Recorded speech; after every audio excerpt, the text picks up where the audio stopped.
Alright, come here. Come here, baddie. Come here, baddie.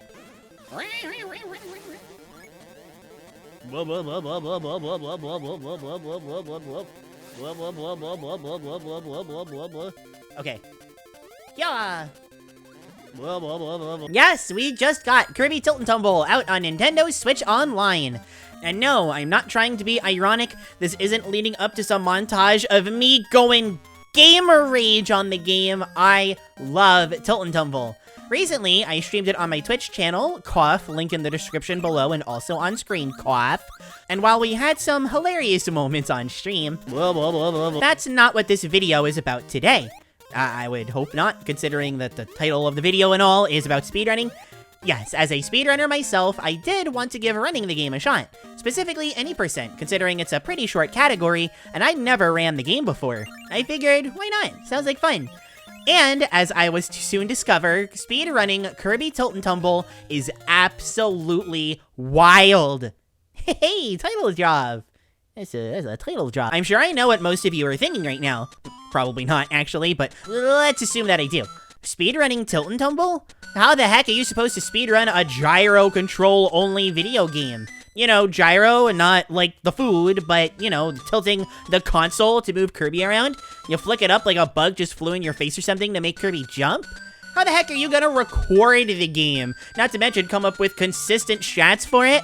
Well, there have been a lot of creative workarounds to these issues over the years. See Swordsman Kirby here using a GameCube with the Game Boy player, or the guest over here using a Game Boy with the Game Boy player, or even DanRay2352 using a GameCube with the... So having Tilt and Tumble on Switch Online makes it a good 10 trillion times easier to record, but how are you going to speedrun a game with controls like this? You still haven't answered that part of the question, Claire.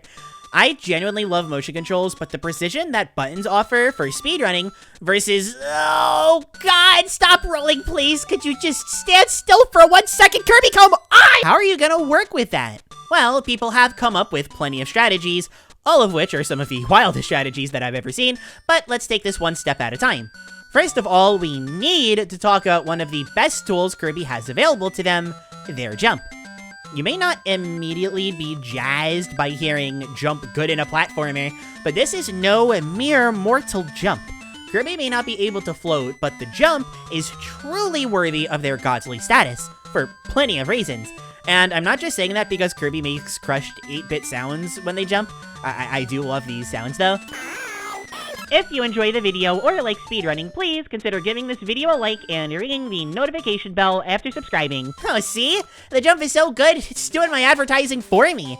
If I could, be so bold as to push my luck here, though, also consider checking out my Twitch channel where I stream speedruns of games, including Tilt and Tumble, as well as my Patreon in the description for some cool extra perks, including early access to videos like the one you are currently watching. Super duper extra big thanks to my head-patting Fluffle fan Pup Trins, Biohazard, Dips Fiora, Millie Arts, and Miss K says eat your veggies. I love you guys! Alright, to actually talk about how absurd the jump is, there are some obvious things, like clearing gaps, but even that is something that gets pushed to the absolute limit. In 1-3 alone, World 1 Level 3, you can clear nightmarishly long jumps just because it goes so far. For example, this jump here, it may take years off your life in terms of anxiety, but you can consistently clear the jump once you get the idea down. There are other jumps still just in 1-3, like the ones playing on screen right now, that save a really good amount of time. It only winds up being a second or two per individual jump, but you get through 3 or 4 of these in this level, so you're looking at a good almost 10 seconds at the least, and that's just one level in a game full of jumps like this. I'll be showing some more of these insane jumps on screen as I ramble along about other things, but trust me, we could be here all day just on this topic. Saving time is important, not only because... Wow, I'm actually gonna explain this, okay. You're speedrunning a game, and when you speedrun, you want to save time, but also, in one of the most hilarious things I've ever heard, you're probably gonna assume that I'm joking. I promise I'm not. The game loads faster if you play it quickly. And if you still don't believe me, well, here's some proof. This is how long it takes for a fast load, while this is a long load. Yeah, even for casual play, this is a game technically better played fast. Was it built for speed? Was it a happy accident? Kirby scholars can only theorize, but saving time on every level just by shmoving is hilarious. Except for 8-1, I don't know why, but that one always loads slow no matter what you do. Again, we could only guess. But clearing long gaps isn't all Kirby's jump can do. It can also destroy enemies, slow down your movement, avoid obstacles, and completely bypass boss phases. Yeah, this eyeball that you fight a bunch that goes blah blah blah blah blah has this pattern in the second fight where it stays in the sky for a while. If you don't jump, it'll do this 2 to 4 times for the first and second hit respectively. But if you jump, or roll into this cannon here and jump in there so that you don't move and you can be ready to attack! Actually, yeah, let's talk a little bit about resetting. There's not much interesting to it, but there is a funny little note here. Literally, a note. Your cue to reset the game for time save is literally when the first note plays on the saving screen.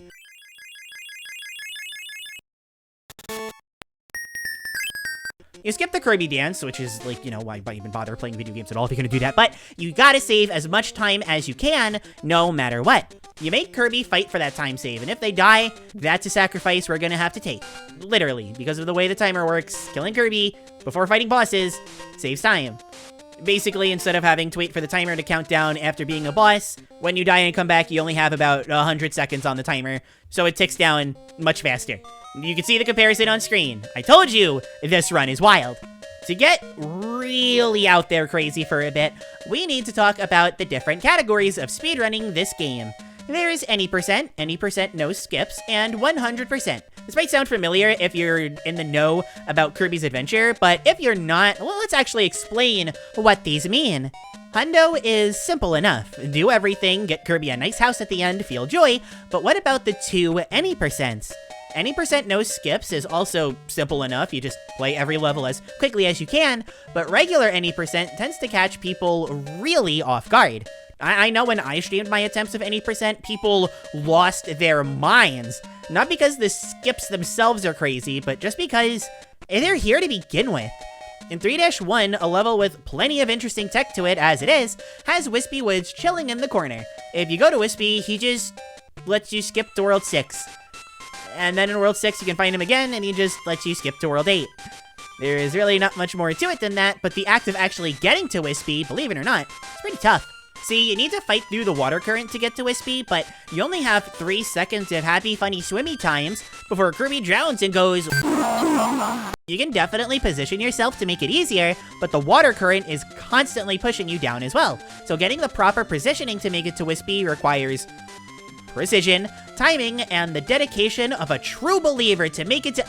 Oh, wait, if you jump into the water, you can just mash the A button and skippity-hoppity your way over there in like 2 seconds. Oh, yeah, there's no way this was intentional, but that just makes it even more fun. Remember, kids, it's not cheating, it's just exploiting. There is a similar story for the skip in 6-1, but there's some extra notes to add for this one. And no, we're not talking about music notes this time. I'm not that clever. It's the same water current stuff as before, but you actually need to clear a little bit of level before moving forward. This one is actually a little tricky, especially since your punishment for messing up, it's not quite as severe as death, but it hurts even more because of that. Being stuck in slow-moving water or having to restart moving forward on a bridge because the water pushes you back. Again, this isn't quite as harsh as getting killed, but it hurts my pride.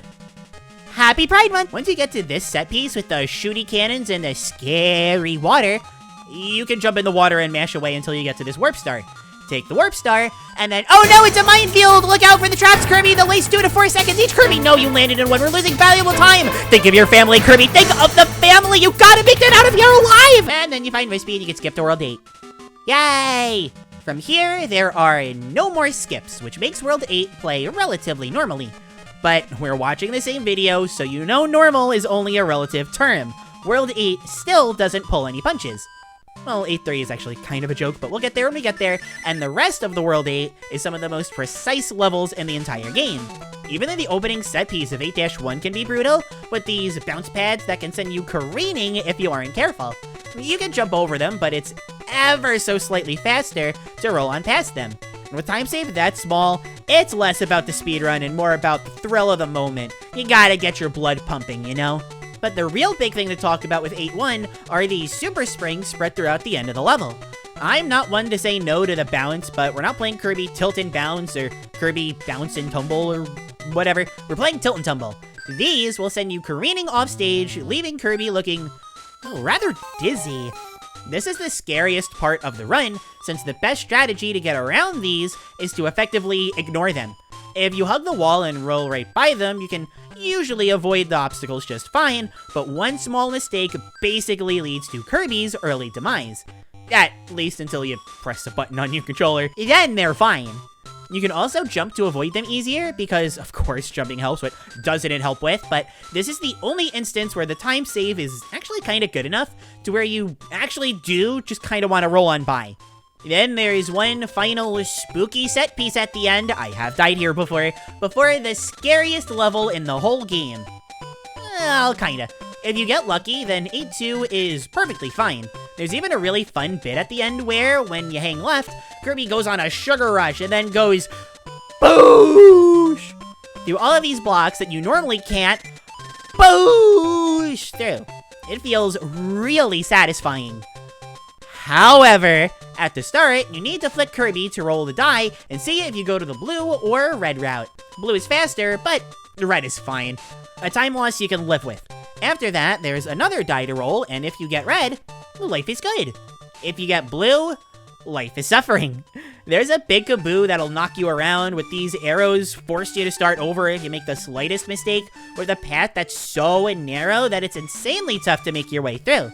Jumping helps, but with kaboo getting in the way, as well as you needing to time everything properly, it's just not fun. A total nightmare that costs... I can't even tell you how much time. As a speedrunner myself, who's learning the game, I've been stuck in that room before for nearly 10 minutes in a run that's probably only going to take you 15 to 25 minutes on average. Then you solve a simple chest puzzle, then you go boosh, and 8-2 is all done. 8-3 is an auto-scroller, not much to say, although there is a Japanese-only trick that's pretty goofy. I didn't play this in the Japanese version though, so, oops.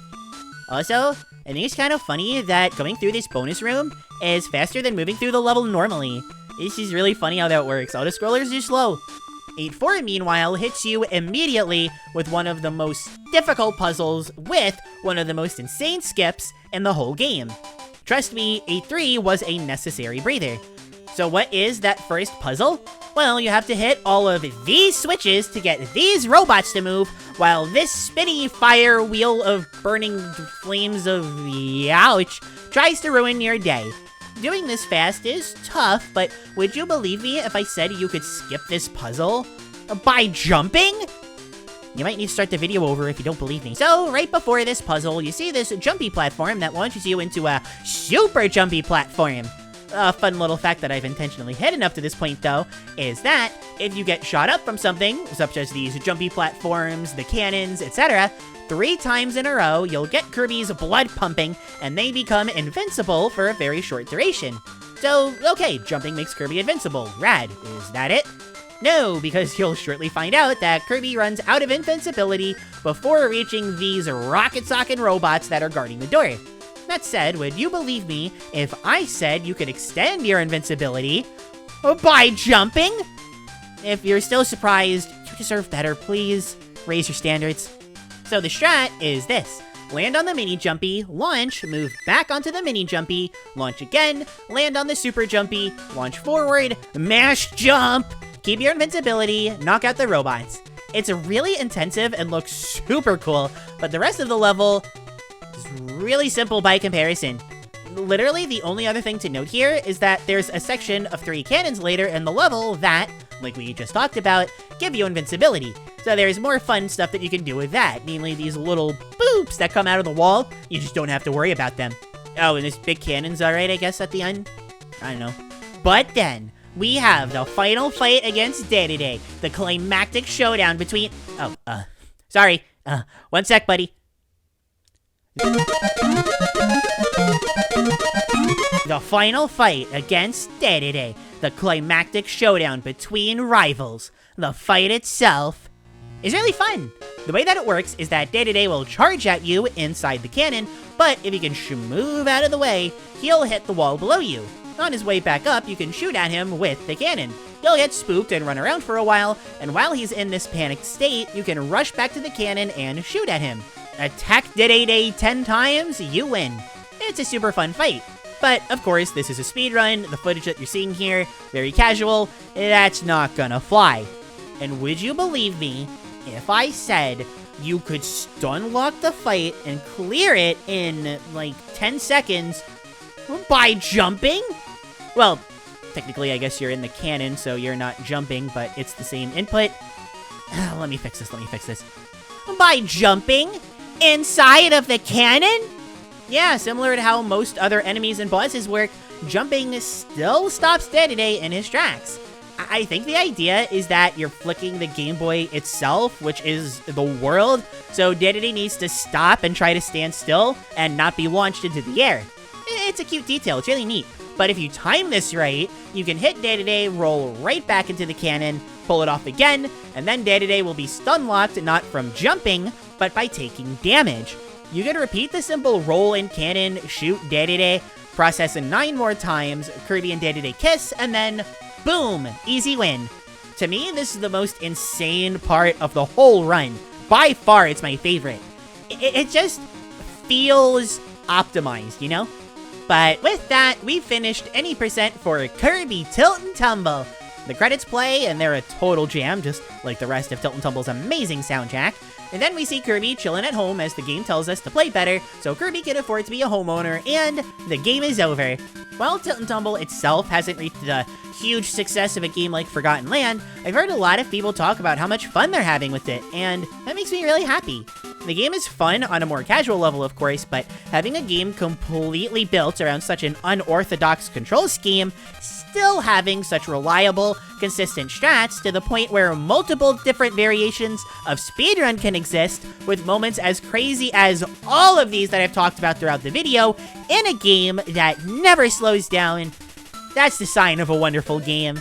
Tilt and Tumble has always been one of my favorite Kirby spin-offs, and while it can certainly be frustrating at times, it's fantastic, and I at the very least highly encourage trying the any percent speedrun for yourself. So what have you got to lose? We'll come back to this. My arms hurt. I'm sure I am short-tempered. We'll practice World 8. Oh, okay, maybe that.